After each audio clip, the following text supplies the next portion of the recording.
j'espère que vous allez bien. Je vous retrouve aujourd'hui dans une nouvelle vidéo et je voulais vous présenter quelques petites recommandations pour l'été de livres qui sont hyper chouettes à lire en été. Si vous voulez avoir plus de recommandations, n'hésitez pas à aller voir la vidéo que j'ai faite, il me semble, il y a 2 ans, parce que j'ai regardé pour pouvoir éviter de vous présenter les mêmes livres, parce que je voyais pas trop l'intérêt de vous présenter 2 fois les mêmes livres, donc je vous présente des livres différents de cette vidéo-là. Je vais commencer tout de suite par les graphiques parce qu'il y en a 3, donc comme ça, hop, ce sera fait. Le premier, il s'agit du tome de l'été d'une saison chez les sorcières d'Alice Goldenberg, c'est publié chez Éditions Lumignon.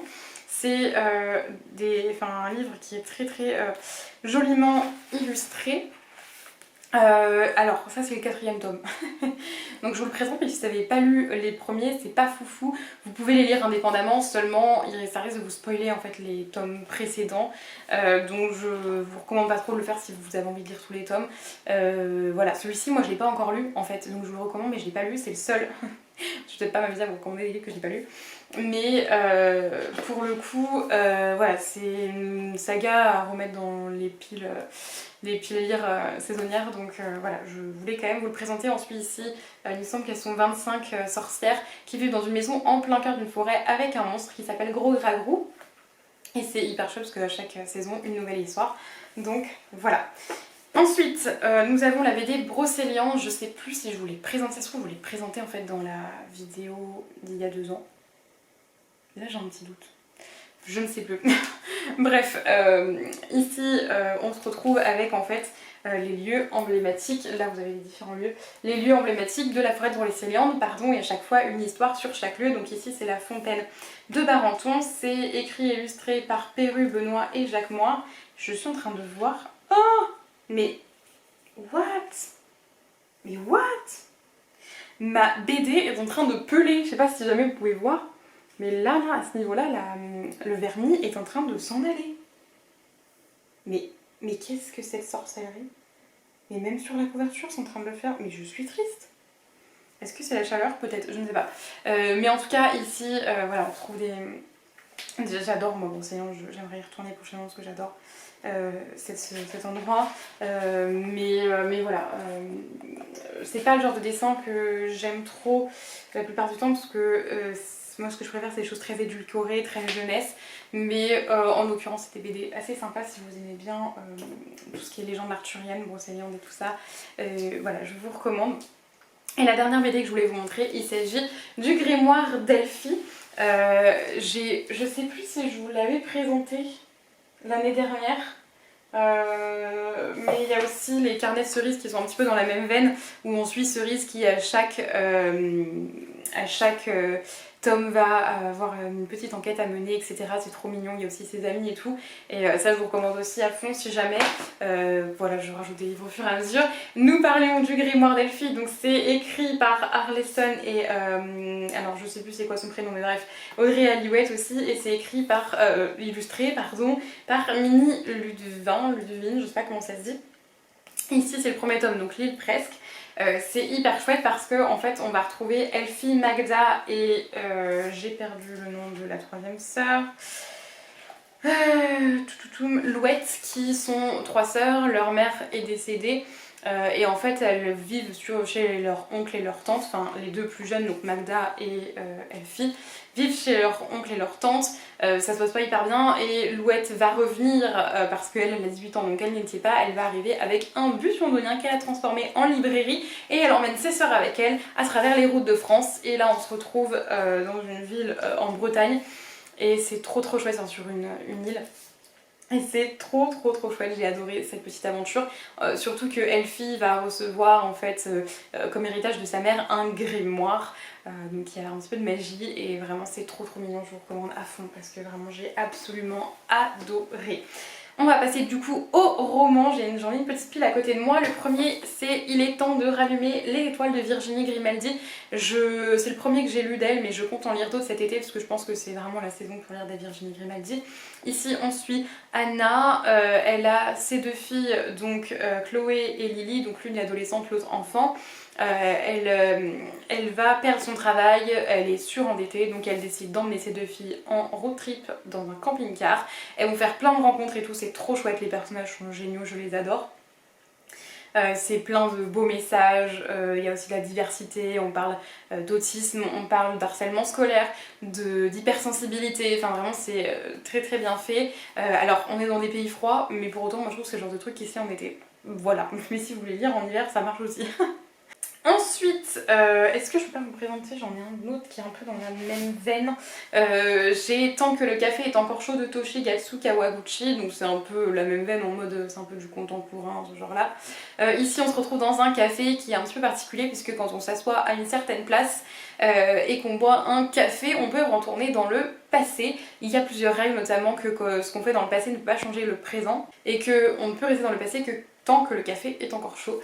On suit l'histoire de 4 femmes, c'est hyper bien fait, les histoires sont bien entremêlées, se suivent et tout, enfin c'est vraiment bien fait. Et il y a toute l'histoire en même temps du café qui est mise dedans, donc je trouve ça très chouette. Et je vous recommande parce qu'elle était vraiment très chouette à découvrir voilà, en été, c'est assez court. Donc voilà, moi je trouve que ça correspond bien à la saison de l'été. Ensuite, un livre que j'ai mis dedans, je sais pas pourquoi j'ai mis dedans, mais je trouve que c'est le genre de livre qui peut être chouette à lire en été. Il s'agit du Prince Cruel de Holly Black. Je vous le montre, mais tout le monde l'a vu et revu. Donc ici on suit Jude qui est une humaine mais qui vit dans le monde des faillés. Je vais pas vous expliquer pourquoi ici parce que je n'arrive pas, j'ai essayé mais j'arrive pas à remettre les choses en tête correctement dans ma tête et à vous les ressortir correctement, donc ça ressemble à rien mais je pense de toute façon vous connaissez un peu le résumé. En tout cas il y a une rivalité qui va se créer avec le prince Cardan parce qu'il est pas très sympathique avec elle et que elle a un fort caractère donc elle se laisse clairement pas marcher sur les pieds. Il y a vraiment, enfin je trouve que cet univers est hyper bien fait, hyper bien construit avec les règles de cet univers et tout, vraiment j'adore, j'ai eu un énorme coup de cœur pour cette saga, je vous la recommande à fond.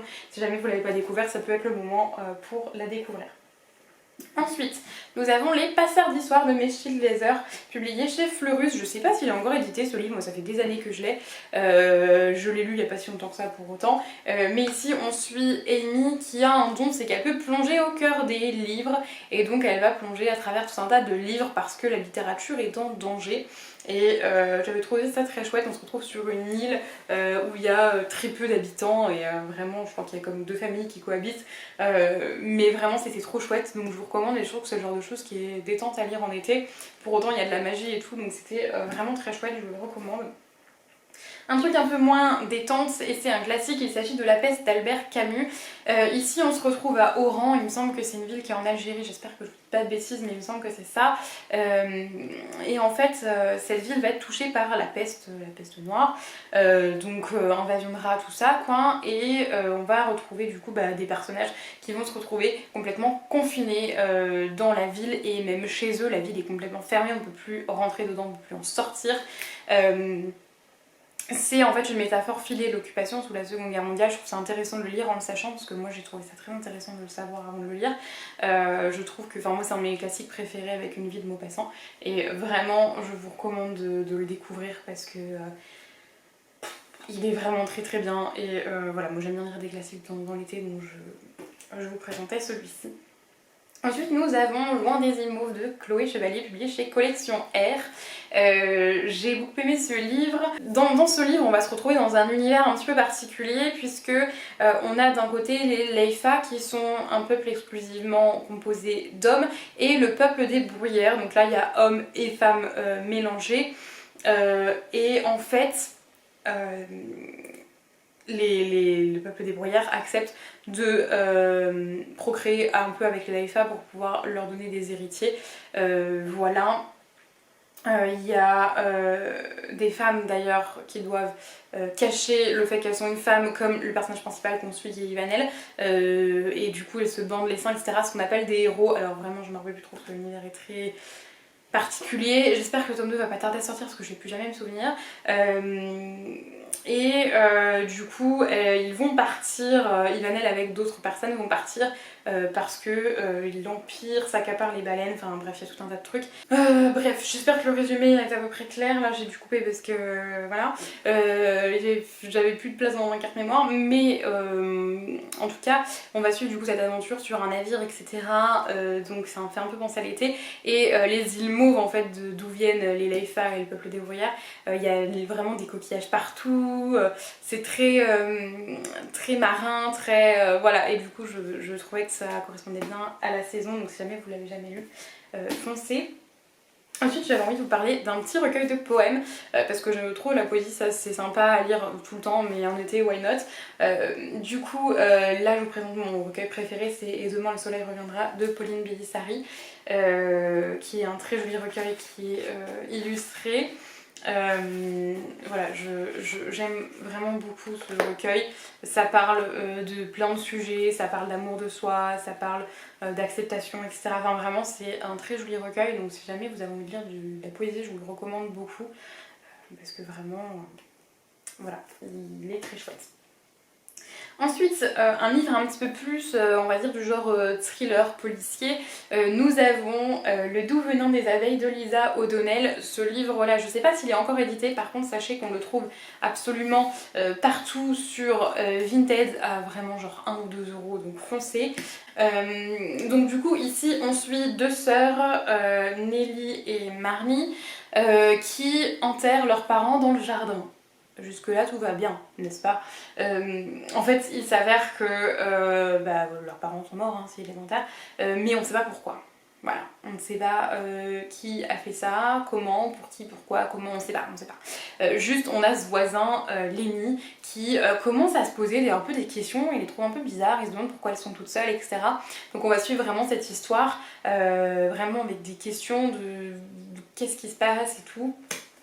Cette relation, ce qui va se créer entre les deux filles et ce voisin. Et vraiment, c'est vraiment trop bien. J'ai beaucoup aimé, il y a beaucoup de violence, sachez-le. Je pense qu'il y a vraiment des trigger warnings à mettre au niveau violence physique et sexuelle. Donc voilà, au niveau drogue et tout ça. Mais vraiment, j'ai adoré ce livre, même la couverture fait très estivale. Donc je vous recommande à fond de le découvrir parce qu'il est très très chouette. Et le dernier, et pas des moindres, puisqu'il s'agit d'un de mes livres préférés, de mes sagas préférées, c'est le premier tome de Mémoires de la forêt de Michael Brun-Arnaud, et donc illustré par Sanoé. Ce livre-ci se passe en fait en fin d'été, donc du coup ça correspond à la saison.